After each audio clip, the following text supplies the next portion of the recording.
qu'Emmanuel Macron voulait faire une guerre au Niger parce qu'il n'était pas content du changement de régime qui était intervenu et donc semer la misère. C'est ce niveau de folie qui a touché ce pouvoir et dont il faut rappeler à chaque fois parce que c'est englouti dans la dynamique médiatique et on est dans une telle oligarchisation que tout est fait pour minorer. On a failli rentrer en guerre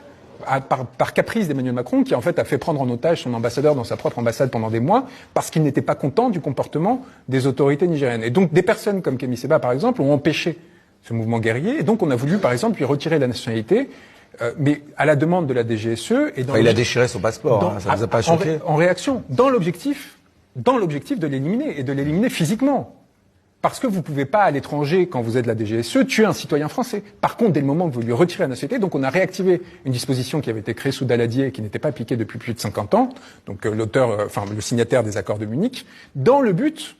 de pouvoir derrière l'éliminer. Ces choses-là sont arrivées en France en 2023, en 2024. Et donc quand vous retrouvez en barrière de protection face à ces gens-là, quand vous déjouez ce genre de piège, eh bien vous retrouvez un moment face non seulement à la mécanique d'État, mais à la mécanique politique qui l'alimente, qui, en fait, s'est montré pendant cette période prête à tout pour écraser tous ceux qui essayaient de représenter une forme de raison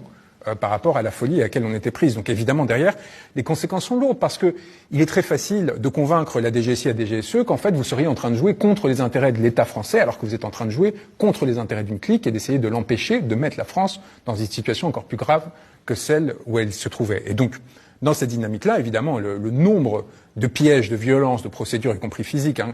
qui se sont abattus contre moi et contre nous, contre notre entourage, ont été énormes. Et réussir à échapper à cela, réussir à contribuer à la révolution sénégalaise, à permettre au Sénégal de retrouver sa souveraineté